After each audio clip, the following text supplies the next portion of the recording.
बहुत पुरानी बात है। एक छोटा सा गांव था जो पहाड़ों की गोद में बसा हुआ था। वहां की मिट्टी सूखी थी और लोगों के चेहरे पर हमेशा एक फिक्र की लकीर रहती थी। इसी गांव में एक आदमी रहता था जिसका नाम था भोला। भोला अपने नाम की तरह ही बहुत सीधा साधा और भोला भाला इंसान था। उसकी दुनिया बस उसके दो छोटे से खेत, एक बूढ़ी माँ और गांव के किनारे लगा एक बहुत पुराना बरगद का पेड़ थी।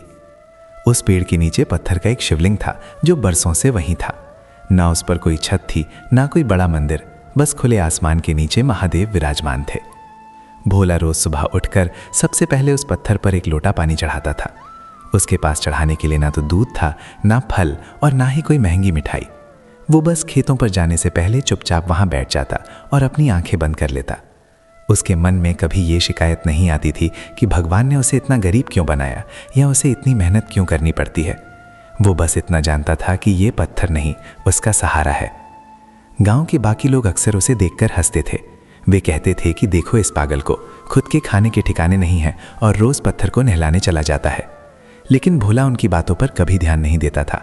उसके लिए महादेव कोई बहुत बड़े भगवान नहीं, बल्कि एक दोस्त की तरह थे जिनसे वो मन ही मन बातें करता था। गांव में जब भी बारिश नहीं होती या फसल खराब हो जाती तो सब लोग रोते बिलखते थे, लेकिन भोला बस उस शिवलिंग के पास जाकर बैठ जाता और कहता कि मालिक, जो तुम्हारी मर्जी। उसकी जिंदगी में मुश्किलें कम नहीं थीं। कभी बैल बीमार हो जाता तो कभी घर की छत टपकने लगती। एक बार तो ऐसा हुआ कि गांव में भयंकर सूखा पड़ा। कुएं सूख गए, जमीन फट गई और लोगों के पास खाने के लिए दाना तक नहीं बचा।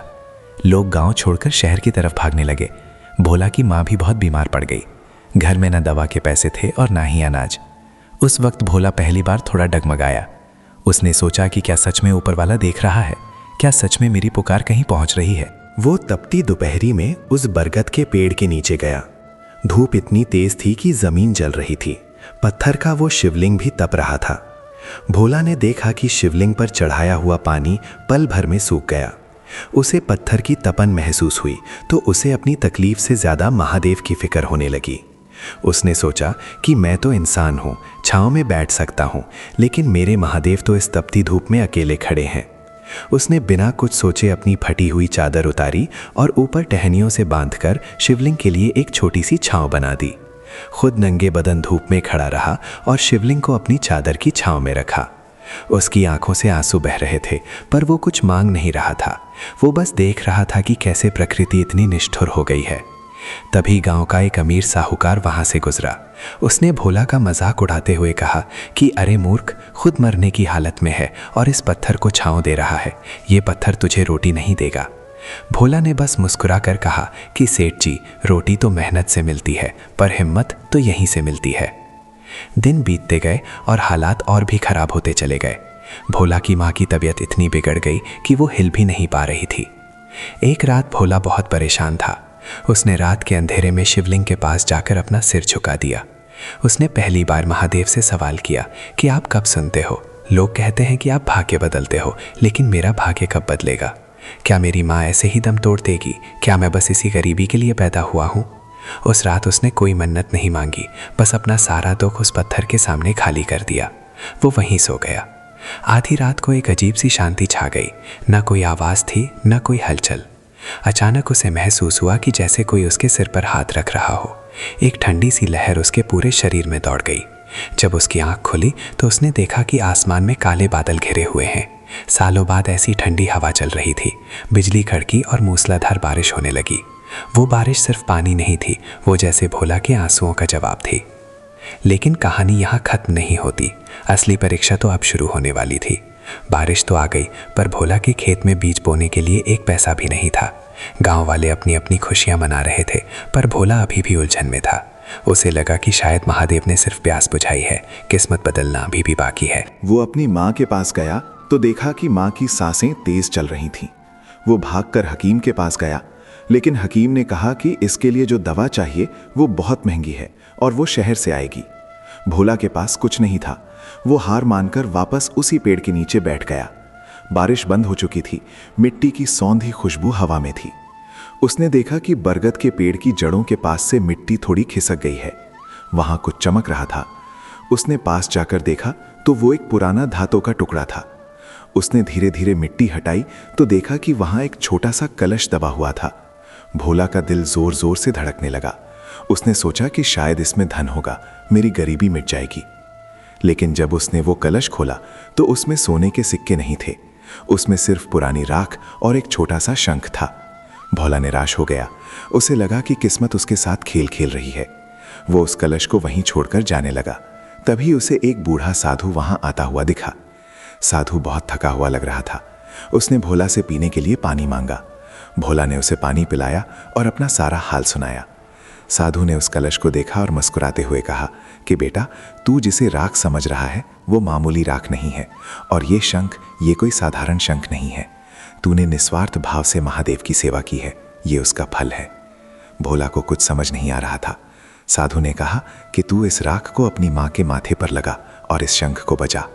भोला ने वैसा ही किया। जैसे ही उसने वो राख माँ के माथे पर लगाई, माँ ने अपनी आंखें खोल दी और उठकर बैठ गईं।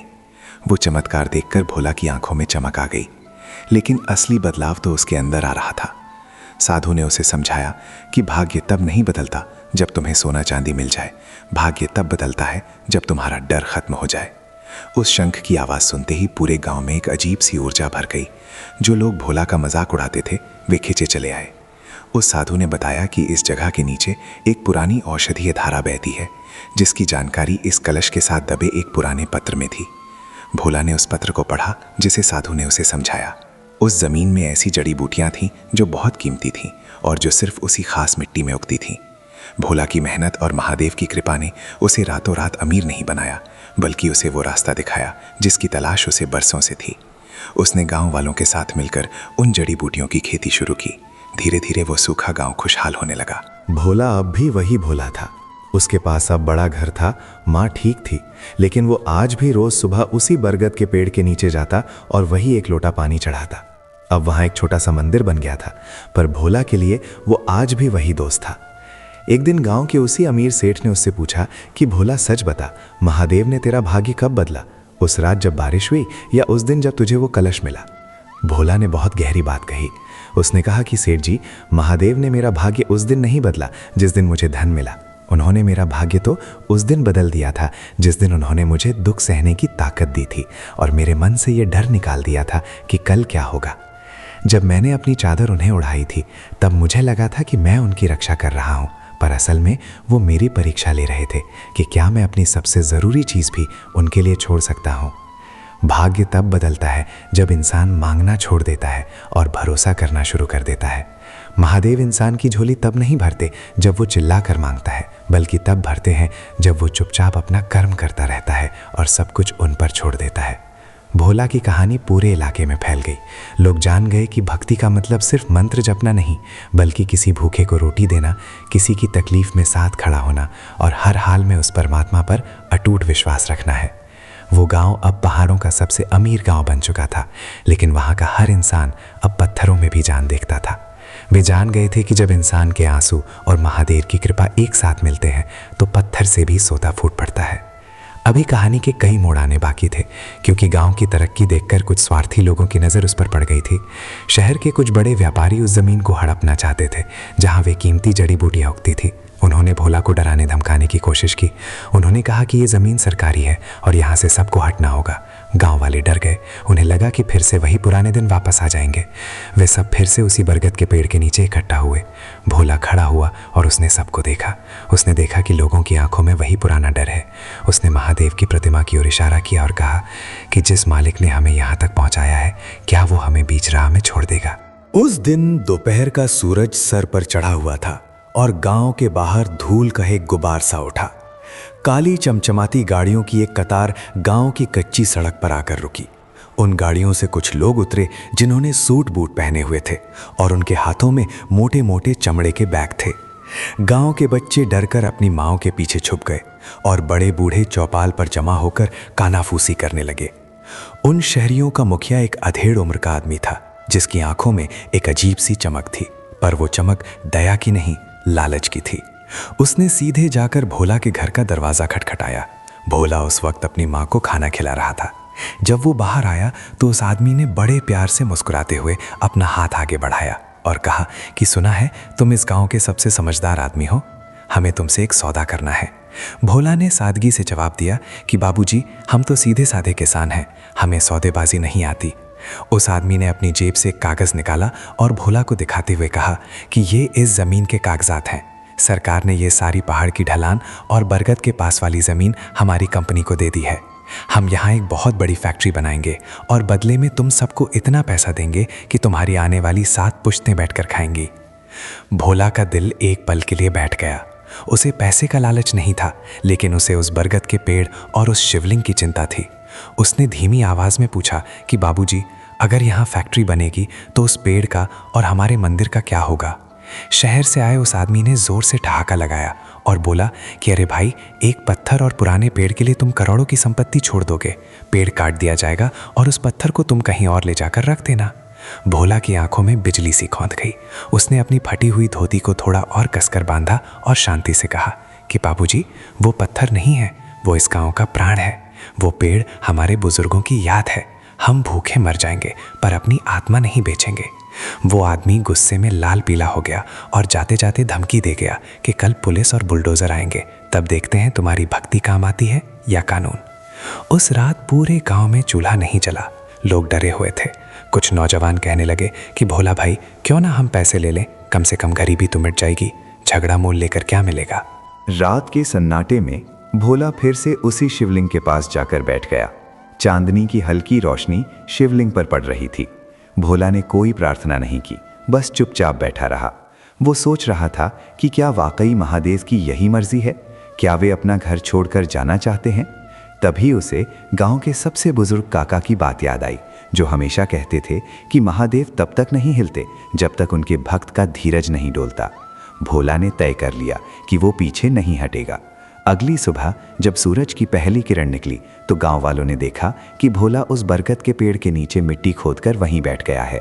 उसके पीछे उसकी बूढ़ी माँ और फिर धीरे धीरे पूरा गांव आकर खड़ा हो गया। दोपहर होते होते शहर से पुलिस और वे व्यापारी वापस आ गए।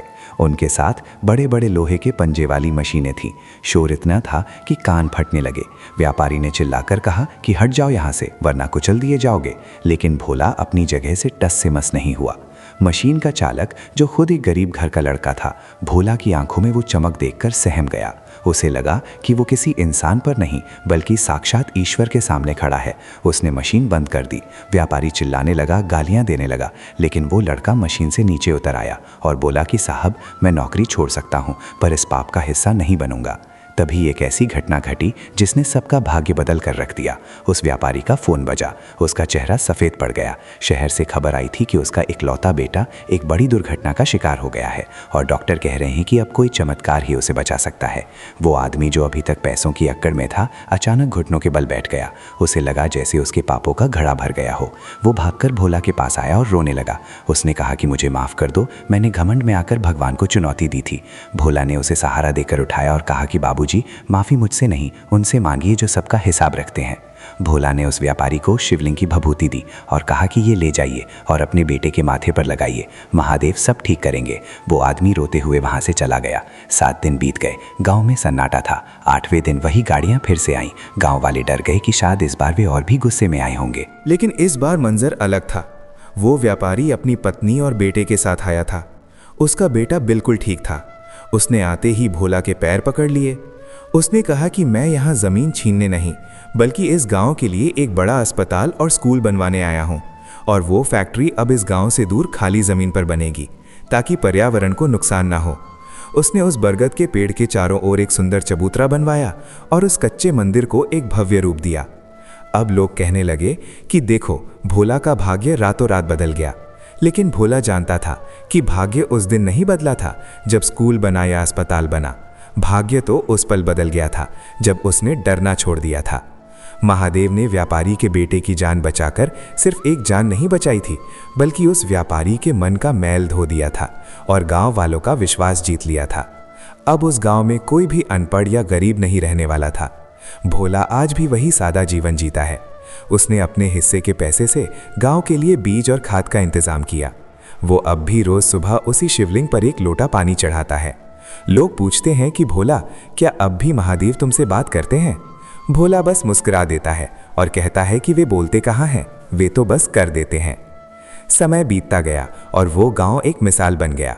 दूर दूर से लोग उस शिवलिंग के दर्शन करने आते और भोला की कहानी सुनते। लेकिन एक बार फिर प्रकृति ने अपनी चाल बदली। उस साल पहाड़ पर इतनी बर्फ गिरी और इतनी बारिश हुई कि पहाड़ों में दरारें आने लगी। खबर आई कि ऊपर की झील फट सकती है और पूरा गांव बह सकता है। सरकार ने आदेश दिया कि तुरंत गांव खाली कर दो। लोग फिर से घबरा गए। उन्होंने अस्पताल, स्कूल और अपने सुंदर घरों की ओर देखा। उन्हें लगा कि महादेव ने एक हाथ से दिया और अब दूसरे हाथ से सब छीन रहे हैं।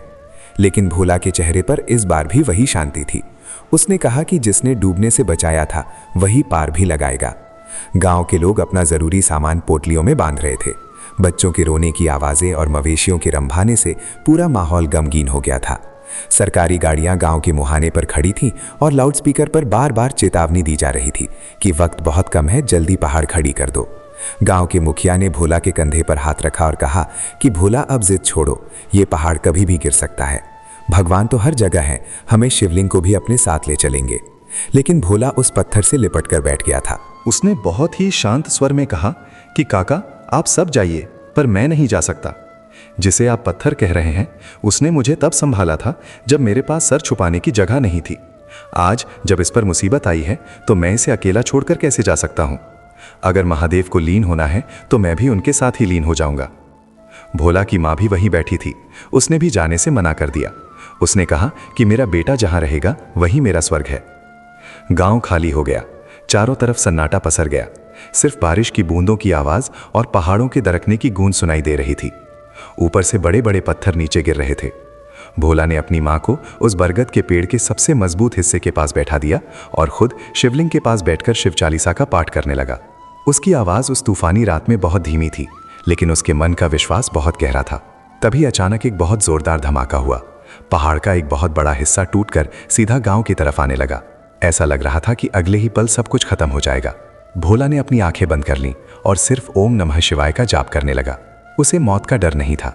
उसे बस इस बात का दुख था कि वो अपने महादेव की रक्षा नहीं कर पाया। लेकिन तभी एक चमत्कार हुआ जिसे देख पाना भी मुश्किल था।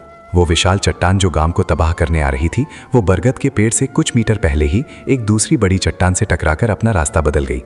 रास्ता बदलने की वजह से वो चट्टान गांव के घरों से नहीं टकराई, बल्कि उसने उस सूखे नाले की तरफ रुख कर लिया जो बरसों से बंद पड़ा था।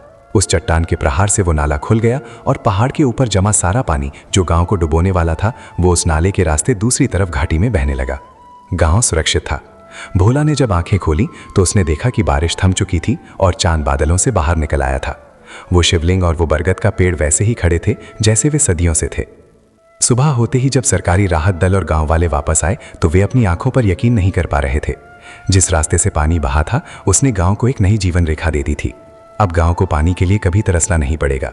गांव वालों को समझ आया कि महादेव का भाग्य बदलने का तरीका कितना अलग होता है। वे हमें मुसीबतों से बचाते नहीं हैं, बल्कि मुसीबतों को ही हमारे लिए रास्ता बना देते हैं। उस दिन के बाद से गांव का नाम शिवपुर रख दिया गया। भोला बूढ़ा होने लगा था, लेकिन उसकी चमक वैसी ही थी। एक दिन गांव के कुछ नौजवानों ने उससे पूछा कि दादा, आपने पूरी जिंदगी इस पत्थर की सेवा में बिता दी, आपको क्या मिला? आपने तो कभी धन दौलत भी नहीं मांगी।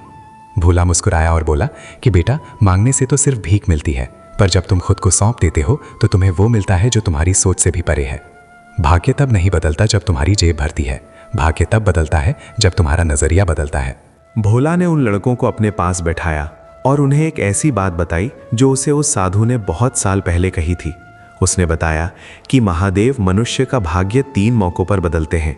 पहला, जब इंसान पूरी तरह टूट चुका हो और फिर भी किसी का बुरा ना सोचे।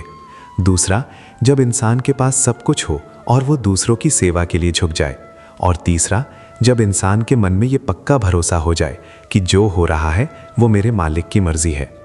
भोला की बातें सुनकर उन नौजवानों की आंखों में एक नई समझ आ गई। गांव अब पूरी तरह बदल चुका था।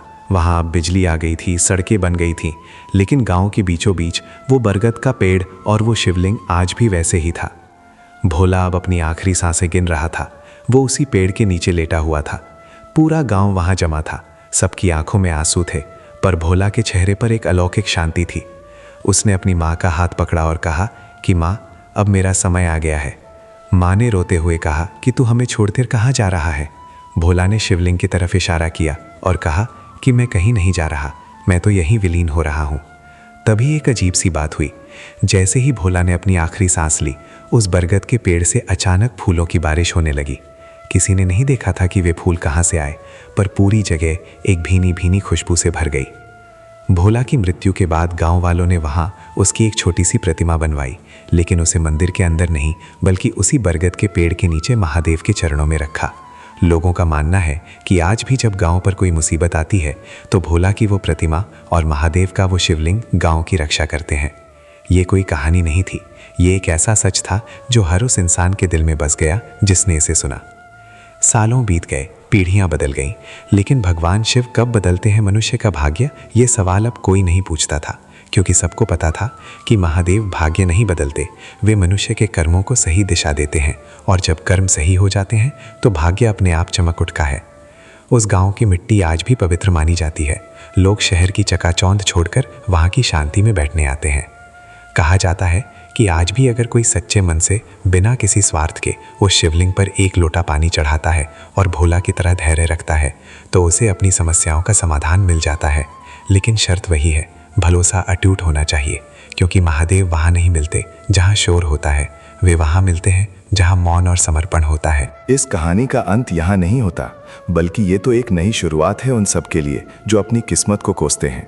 भोला ने सिखाया कि गरीबी आपके हाथों में हो सकती है, लेकिन आपकी आत्मा की अमीरी आपके अपने हाथ में है। महादेव उन्हीं का साथ देते हैं जो खुद का साथ देना जानते हैं और दूसरों के प्रति दया रखते हैं। समय की गति को कौन रोक सका है? शिवपुर गांव अब पहले जैसा छोटा और अनजान नहीं रहा था। भोला के जाने के बाद कई साल बीत गए और अब गांव की बागडोर नई पीढ़ी के हाथों में थी। भोला का पोता माधव एक पढ़ा लिखा और तेज तर्रार नौजवान था। उसने शहर जाकर पढ़ाई की थी और उसके सोचने का तरीका अपने दादा से बिल्कुल अलग था। माधव को लगता था कि दादाजी की कहानियां और वो पत्थर का शिवलिंग सिर्फ एक श्रद्धा का विषय है, लेकिन असल जिंदगी तो मेहनत, दिमाग और पैसों से चलती है। वो अक्सर अपनी माँ से कहता कि माँ, दादाजी ने पूरी जिंदगी उस पेड़ के नीचे बिता दी, हमें क्या मिला? सिर्फ ये सूखी जमीन और कुछ जड़ी बूटियाँ। अगर वे चाहते तो उस व्यापारी से करोड़ों रुपए ले सकते थे और आज हम शहर के किसी बड़े बंगले में होते। उसकी माँ बस मुस्कुरा देती और कहती कि बेटा, जिस बंगले की तू बात कर रहा है वो शायद छत दे देता, पर वो सुकून नहीं दे पाता जो इस मिट्टी में है। महादेव ने हमें वो दिया जो कोई पैसा नहीं दे सकता। उन्होंने हमें स्वाभिमान और शांति दी। लेकिन माधव की आंखों पर तो शहर की चकाचौंध का पर्दा पड़ा था। उसे लगता था कि गांव के ये लोग आज भी पुरानी सोच में जी रहे हैं। गांव में अब भी वही पुरानी शांति थी, लेकिन माधव के मन में तूफान चल रहा था। उसने तय किया कि वो गांव की उस जमीन को बेचेगा जहां वो पुराना बरगद का पेड़ और शिवलिंग था। उसे लगा कि उस जगह पर एक बड़ा होटल बनाया जा सकता है, क्योंकि अब दूर दूर से लोग वहां आने लगे थे। जब उसने ये बात गांव के बड़ों के सामने रखी तो सन्नाटा पसर गया।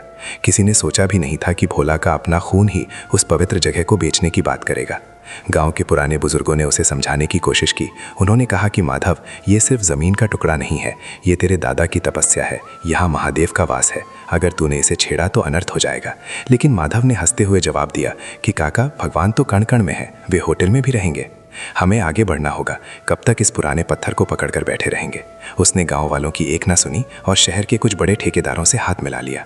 जिस दिन वो सौदा पक्का करने वाला था, उस रात माधव को एक अजीब सा सपना आया। उसने देखा कि वो उसी बरगद के पेड़ के नीचे खड़ा है और चारों तरफ भयंकर आग लगी है। वो आग उसे नहीं जला रही थी, लेकिन वो देख रहा था कि उसके दादाजी भोला उस आग के बीच में शांत भाव से बैठे हैं और उनके सामने वही पुराना शिवलिंग है। दादाजी ने माधव की तरफ देखा और सिर्फ इतना कहा कि बेटा, भाग्य तब नहीं बदलता जब तुम अपनी जड़ें काट देते हो, भाग्य तब बदलता है जब तुम अपनी जड़ों को और गहरा करते हो। माधव पसीने से लथपथ होकर जाग गया। उसका दिल जोर जोर से धड़क रहा था। उसे लगा कि यह सिर्फ एक बुरा सपना है और उसने इसे नजरअंदाज कर दिया। सुबह हुई और वो सौदा करने के लिए शहर की ओर निकला, लेकिन रास्ते में उसकी गाड़ी का एक्सीडेंट हो गया। गाड़ी बुरी तरह पिचक गई थी, पर चमत्कारिक रूप से माधव को एक खरोंच तक नहीं आई। जब वो गाड़ी से बाहर निकला तो उसने देखा कि जहां उसकी गाड़ी टकराई थी वहां एक बहुत पुराना मंदिर था जो खंडहर बन चुका था। वहां भी एक बरगद का पेड़ था, बिल्कुल वैसा ही जैसा उसके गांव में था। माधव को अचानक अपने दादाजी की याद आई। वो वहीं बैठ गया और पहली बार अपनी जिंदगी के बारे में सोचने लगा। उसने सोचा कि आखिर में क्या पाने की कोशिश कर रहा हूं? जिस पैसे के पीछे मैं भाग रहा हूं उसने मुझे क्या दिया? सिर्फ बेचैनी और डर। उसे लगा कि शायद ये एक्सीडेंट एक इशारा था। उसने वो सौदा रद्द कर दिया और वापस गांव लौट आया। जब वो गांव पहुंचा तो उसने देखा कि लोग मंदिर के पास जमा थे। पता चला कि जिस ठेकेदार से वो सौदा करने वाला था वो एक धोखेबाज था और उसने कई और गांवों की जमीनें हड़प ली थीं। गांव वाले उसे कोस रहे थे। माधव को एहसास हुआ कि अगर वो सौदा हो जाता तो ना सिर्फ को जमीन जाती बल्कि पूरे गांव का भरोसा भी टूट जाता। माधव भागकर उस बरगद के पेड़ के नीचे पहुंचा। उसने शिवलिंग की ओर देखा और उसके आंसू निकल पड़े। उसने पहली बार महसूस किया कि उसके दादाजी जिसे दोस्त कहते थे वो वास्तव में कोई बाहरी शक्ति नहीं बल्कि उसके अपने अंदर का विश्वास था। उसने तय किया कि वो अब शहर नहीं जाएगा। उसने उस जमीन पर होटल नहीं बल्कि एक ऐसा केंद्र बनाया जहां गांव के बच्चे मुफ्त में शिक्षा पा सके और जहां दादाजी द्वारा खोजी गई उन जड़ी बूटियों पर और शोध किया जा सके ताकि वे दवाइयां दुनिया भर के काम आ सके। उसने अपनी आधुनिक शिक्षा का उपयोग गांव की भलाई के लिए किया। अब माधव को समझ आया कि महादेव मनुष्य का भाग्य कब बदलते हैं। वे भाग्य तब बदलते हैं जब इंसान अपनी ताकत का इस्तेमाल दूसरों को गिराने के लिए नहीं बल्कि दूसरों को उठाने के लिए करता है। शिवपुर अब केवल एक धार्मिक स्थान नहीं रहा बल्कि वो ज्ञान और सेवा का केंद्र बन गया। लोग अब वहां केवल मन्नतें मांगने नहीं आते थे बल्कि ये सीखने आते थे कि कैसे अपनी जड़ों से जुड़कर आसमान को छुआ जाता है। कहानी का एक और गहरा मोड़ तब आया जब गांव में एक बार फिर संकट के बादल छाए। इस बार संकट कुदरती नहीं बल्कि इंसानी था। एक बहुत बड़ी कंपनी गांव के पास से एक नेशनल हाईवे निकालना चाहती थी जिसका नक्शा सीधा उस बरगद के पेड़ और मंदिर के ऊपर से गुजर रहा था। इस बार गांव वाले हार मान चुके थे क्योंकि ये सरकार का काम था और वे जानते थे कि इसे रोकना नामुमकिन है। माधव ने इस बार हार नहीं मानी। उसने किसी से लड़ाई नहीं की बल्कि उसने पूरे गांव के साथ मिलकर एक अनूठा काम शुरू किया। उसने उस मंदिर और पेड़ के आसपास की सफाई की और वहां की जड़ी बूटियों से होने वाले फायदों की एक विस्तृत रिपोर्ट तैयार की। उसने पर्यावरण विशेषज्ञों को बुलाया और उन्हें दिखाया कि ये पेड़ और इसके आसपास का वातावरण कितना दुर्लभ है। उसने इंटरनेट और मीडिया का सहारा लिया और दुनिया को बताया कि कैसे एक छोटे से गांव ने अपनी संस्कृति और प्रकृति को बचाकर रखा है। देखते ही देखते शिवपुर की ये मुहिम पूरी दुनिया में फैल गई। बड़े बड़े वैज्ञानिक और पर्यावरणविद गांव आने लगे। उन्होंने पाया कि उस बरगद के पेड़ की जड़ें इतनी गहरी और फैली हुई हैं कि वे मिट्टी के कटाव को रोकती हैं और वहां उगने वाली जड़ी बूटियां कैंसर जैसी बीमारियों के इलाज में मददगार साबित हो सकती हैं। सरकार को मजबूरन अपना फैसला बदलना पड़ा और हाईवे का रास्ता मोड़ दिया गया। उस दिन पूरे गांव में दिवाली मनाई गई। माधव ने देखा कि उस रात मंदिर में जलाया गया दिया पहले से कहीं ज्यादा चमकदार था। उसे समझ आया कि उसके दादाजी क्यों कहते थे कि महादेव पत्थर में नहीं कर्म में बसते हैं। भाग्य बदलने का मतलब ये नहीं है कि आपकी मुसीबतें खत्म हो जाएं, बल्कि भाग्य बदलने का मतलब है कि आप उन मुसीबतों से लड़ने के लिए इतने काबिल हो जाएं कि मुसीबतें ही रास्ता बदल लें। शिवपुर की मिट्टी में आज भी वो सौंधी महक है। माधव अब बुजुर्ग हो चुका है और अपने पोते को वही कहानियां सुनाता है जो कभी भोला ने उसे सुनाई थी। वो कहता है कि बेटा, जब भी तुम्हें लगे कि दुनिया तुम्हारे खिलाफ है और तुम्हारी किस्मत साथ नहीं दे रही तो बस एक पल के लिए रुक जाना, उस पुराने पेड़ के पास बैठना और अपने अंदर झांकना। तुम पाओगे कि महादेव वही हैं, शांत और स्थिर। वे तुम्हें देख रहे हैं, तुम्हारी परीक्षा ले रहे हैं। वे तुम्हारा भाग्य तब बदलेंगे जब उन्हें यकीन हो जाएगा कि तुम उस बदलाव को संभालने के लायक हो गए हो। महादेव कभी देर नहीं करते, वे बस सही वक्त का इंतजार करते हैं और वो सही वक्त तब आता है जब तुम्हारे मन में मैं खत्म हो जाता है और हम शुरू हो जाता है।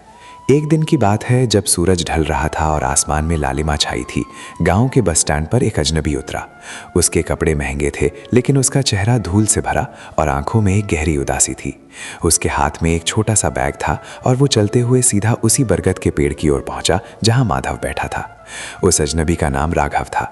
राघव शहर का एक बहुत बड़ा इंजीनियर था जिसके पास सब कुछ था, पैसा, शोहरत और रुतबा। लेकिन उसके जीवन में एक ऐसा खालीपन था जिसे कोई भी दौलत नहीं भर पा रही थी। उसने शिवपुर और भोला की कहानियों के बारे में सुना था और वो यहाँ ये देखने आया था कि क्या सच में कोई पत्थर किसी की किस्मत बदल सकता है। वो माधव के पास जाकर बैठ गया और बिना किसी भूमिका के बोला कि बाबा, मैंने सुना यहाँ भाग्य बदल जाता है। मेरे पास सब कुछ है पर चैन नहीं है। मेरी रातों की नींद उड़ चुकी है और मुझे लगता है कि मेरा जीवन बेकार है। क्या आपके महादेव मेरा भाग्य बदल सकते हैं? माधव ने शांति से उसकी ओर देखा और मुस्कुराते हुए कहा कि बेटा, भाग्य बदलना कोई जादू नहीं है कि इधर मंत्र पढ़ा और उधर सब ठीक हो गया। महादेव तो बस आईना दिखाते हैं। तुम यहाँ आए हो तो कुछ दिन रुको, इस मिट्टी को महसूस करो और इस पत्थर की सेवा करो। राघव को लगा कि शायद उसे कोई बड़ा अनुष्ठान करना होगा, लेकिन माधव ने उसे सिर्फ एक काम दिया, रोज सुबह गांव के उन बुजुर्गों को पानी पिलाना जो चल फिर नहीं सकते, और शाम को उस पुराने शिवलिंग की सफाई करना। राघव को पहले तो ये बहुत अजीब और छोटा काम लगा। उसे लगा कि वो इतना बड़ा इंजीनियर होकर ये काम कैसे करेगा, लेकिन उसके मन में एक उम्मीद थी, इसलिए उसने करना शुरू किया। पहले 2-3 दिन उसे बहुत झुंझलाहट हुई। उसे लगा कि उसका समय बर्बाद हो रहा है, लेकिन धीरे धीरे जब वो उन बीमार और बूढ़े लोगों की सेवा करने लगा तो उसे उनके चेहरों पर एक ऐसी चमक दिखने लगी जो उसने शहर के आलीशान होटलों में भी नहीं देखी थी। वे लोग उसे दुआएं देते, उसके सिर पर हाथ रखते और उसे अपनी छोटी छोटी खुशियों की कहानियां सुनाते। एक शाम जब राघव शिवलिंग की सफाई कर रहा था तो उसने देखा कि पत्थर के कोने में एक छोटी सी दरार है, जहां से एक नन्हा सा पौधा बाहर निकल रहा था। उसने सोचा कि यह पौधा इस पत्थर को तोड़ देगा, मुझे इसे निकाल देना चाहिए। जैसे ही उसने हाथ बढ़ाया, उसे अपने दादा की एक बात याद आ गई जो माधव ने उसे सुनाई थी, कि जीवन वहां भी पनप सकता है जहां कोई उम्मीद न हो। राघव वहीं रुक गया। उसने उस नन्हे पौधे को नहीं उखाड़ा, बल्कि उसे थोड़ा सा पानी दे दिया। उस रात जब वो सोया तो उसे सालों बाद ऐसी गहरी नींद आई जैसे कोई बच्चा अपनी माँ की गोद में सो रहा हो। सुबह उठकर उसे एहसास हुआ कि उसका भारीपन कम हो गया है। उसे समझ आया कि उसका भाग्य तब नहीं बदला जब उसने बहुत पैसा कमाया, बल्कि उसका भाग्य तब बदलना शुरू हुआ जब उसने दूसरों के दुख में अपना सुख ढूंढना शुरू किया। राघव अब गांव का ही होकर रह गया। उसने अपनी इंजीनियरिंग की सूझबूझ का इस्तेमाल किया और गांव में वर्षा जल संचयन का एक ऐसा सिस्टम बनाया जिससे पहाड़ का पानी बर्बाद ना हो। उसने किसी से कोई पैसा नहीं लिया। वो कहता था कि महादेव ने मुझे वो सुकून दिया है जिसकी कीमत करोड़ों में भी नहीं थी। अब शिवपुर की चर्चा केवल चमत्कारिक कहानियों के लिए नहीं, बल्कि निस्वार्थ सेवा के लिए होने लगी। गांव का हर बच्चा अब ये जानता था कि महादेव का प्रसन्न होते हैं। वे तब प्रसन्न होते हैं जब हम अपने अहंकार को उस पत्थर के सामने छोड़ देते हैं। भाग्य बदलने का असली मतलब धनवान होना नहीं है, बल्कि मन का शांत होना है। माधव अब अपने जीवन के अंतिम पड़ाव पर था। एक दिन उसने राघव को बुलाया और कहा कि बेटा, अब इस मंदिर और इस परंपरा की जिम्मेदारी तुम्हारी है। याद रखना, ये पत्थर तब तक जागृत है जब तक यहाँ आने वाले का मन साफ है। जिस दिन यहाँ व्यापार शुरू हो जाएगा, उस दिन महादेव यहाँ से चले जाएंगे। राघव ने माधव के पैर छुए और वादा किया कि वो इस पवित्रता को कभी आंच नहीं आने देगा। माधव ने अपनी आंखें बंद कर ली और उसी शांति के साथ अनंत में लीन हो गया जैसे कभी भोला हुआ था। पूरा गांव रो रहा था, लेकिन ये दुख के आंसू नहीं थे। ये उस महान आत्मा के प्रति सम्मान था जिसने पीढ़ियों को जीना सिखाया। आज भी अगर आप शिवपुर जाएंगे तो आपको वो पुराना बरगद का पेड़ और वो पत्थर का शिवलिंग वैसे ही मिलेगा। वहाँ कोई बहुत बड़ा दान पात्र नहीं है, ना ही कोई VIP लाइन है। वहाँ बस एक शांति है जो आपके भीतर उतर जाती है।